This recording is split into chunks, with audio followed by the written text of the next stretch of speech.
नमस्कार विद्यार्थी मित्रांनो, स्वागत आहे तुमचं गणित शिकूया या यूट्यूब चॅनलमध्ये. विद्यार्थी मित्रांनो, आपण इयत्ता 10वी गणित भाग 2 यामधील प्रकरण 7वे महत्त्व मापन याचा अभ्यास करत आहोत. त्यामध्ये आज आपण शंकुछेद या घटकाच्या संदर्भात माहिती करून घेणार आहोत. चला तर मग आता आपण आजच्या व्हिडिओला सुरुवात करूयात. इथे बघा, तुम्हाला आकृती 6.16 दिसत आहे. त्यामध्ये एक पेला तुम्हाला दिसत आहे, जो आपण पाणी पिण्यासाठी वापरतो, ग्लास. तर या पेल्याचा जो आकार आहे, तसंच त्यातील पाण्याचा जो आकार आहे तो काय आहे? शंकुछेदाचा आकार आहे. म्हणजे हे पाणी आणि त्या ह्या ग्लासमुळे त्या पाण्याला जो आकार आलेला आहे तो शंकुछेदाचा आहे. आता इथे आकृती बघा 7.17. यामध्ये हे जर आपण उलटं केलं तर हा जो खालचा भाग आहे हा गोलाकार हा आहे, आणि इकडे जर वरती हे हा गोल इकडे त्रिकोण असा वाढवत नेला तर हा काय होणार आहे? त्रिकोण होणार आहे. मग हा शंकू काय केला? इथे कापला. तो कापल्यामुळे हा गोल असा आकार इथे तयार झालेला त्यांनी दाखवला आहे बघा, जे या 7.11 या आकृतीमध्ये पण तुम्हाला दिसत आहे. म्हणजे हा जो आकार आहे तो इथे बरोबर तुम्हाला दिसतोय असा. आणि ही जी आकृती आहे 7.19, त्यामध्ये ह्या खालच्या भागामध्ये ही काय आहे? त्रिज्या आहे. ह्या बिंदूपासून या वर्तुळापर्यंतचं माप आपण याला वर्तुळ म्हणजे अंडाकृती जो भाग आहे तो, आणि खालच्या भागापासून वरच्या या गोलामधले जे काही अंतर आहे ते काय आहे? उंची आहे. ही काय आहे? या वरच्या ह्या अंडाकृती भागाची ही काय आहे? त्रिज्या आहे. म्हणजे ही R1 ही R2 आणि ही काय आहे? लंब उंची L आहे. आणि हा पालथा घातलेला ग्लास इथे, हा ग्लास इथे पालथा घातला, याप्रमाणे हे आकृती आहे.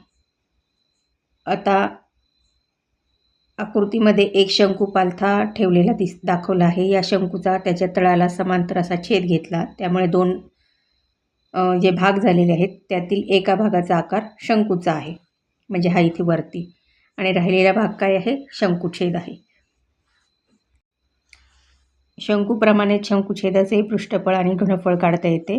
त्यासाठी पुढे जे सूत्र आहे त्याचा आपण उपयोग करणार आहोत. इथे बघा, हे लक्षात ठेवू. यामध्ये H म्हणजे शंकुछेदाची उंची, L म्हणजे शंकुछेदाची तिरकस उंची. जसं मी आत्ताच तुम्हाला ह्या आकृतीमध्ये, अशीच आकृती इथे आपण 7.19 मध्ये बघितली, त्यामध्ये मी हे तुम्हाला सगळं समजावून सांगितलेलं आहे.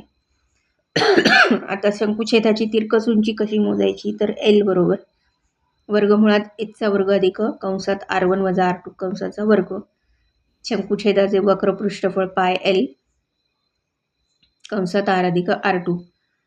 याप्रमाणे शंकुछेदाचे एकूण पृष्ठफळ आणि घनफळ यांची पण सूत्र इथे आपल्याला त्यांनी दिलेली आहेत. आता यावर आधारित सोडवलेली जी उदाहरणे आहेत ती इथे दिलेली आहेत. हा ग्लास दिसतोय तुम्हाला इथे बघा आकृती 7.22 मध्ये, किंवा बादली म्हणूयात आपण. एका शंकुछेदाच्या आकाराच्या बादलीची उंची 28 सेंटीमीटर आहे, ही इथे दाखवली आहे. बादलीच्या दोन्ही वर्तुळाकार बाजूंच्या त्रिज्या 12 सेंटीमीटर आणि 15 सेंटीमीटर. तर बादलीमध्ये किती लिटर पाणी मावेल? पाय त्यांनी 22/7 दिलेला आहे.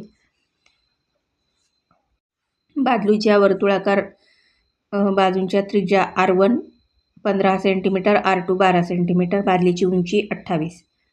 बादलीची धारकता काढायची आपल्याला. तर शंकुछेदाचे घनफळ हे सूत्र घेतलेलं आहे आपण, त्यामध्ये ह्या किमती ठेवल्या, उत्तर आपल्याला मिळालेलं आहे 16.104 लिटर. म्हणजेच या बादलीमध्ये 16.104 लिटर पाणी मावेल. आता पुढचा जो प्रश्न आहे, शंकुछेदाच्या वर्तुळाकार भागांच्या त्रिज्या 14 सेंटीमीटर आणि 8 सेंटीमीटर आहेत. जर शंकुछेदाची उंची 8 सेंटीमीटर असेल तर पुढील किमती काढा. शंकुछेदाचे वक्र पृष्ठफळ, शंकुछेदाचे पृष्ठफळ, शंकुछेदाचे घनफळ. पाय बरोबर 3.14 त्यांनी आपल्याला दिलेलं आहे. शंकुछेदाची तिरकस उंची आधी आपल्याला काढावी लागणार आहे. म्हणून L बरोबर वर्गमुळात H वर्ग अधिक R1 वजा R2, यामध्ये किमती ठेवल्या. मग L आपल्याला मिळाले 10 सेंटीमीटर. त्या 10 सेंटीमीटर घेऊन आपण हे जे पूर्ण आपल्याला त्यांनी 3 उपप्रश्न दिले, शंकुछेदाचे वक्र पृष्ठफळ, शंकुछेदाचे एकूण पृष्ठफळ आणि शंकुछेदाचे घनफळ, तर या तिघांची उत्तरं आपण या सूत्रांचा वापर करून काढलेली आहेत.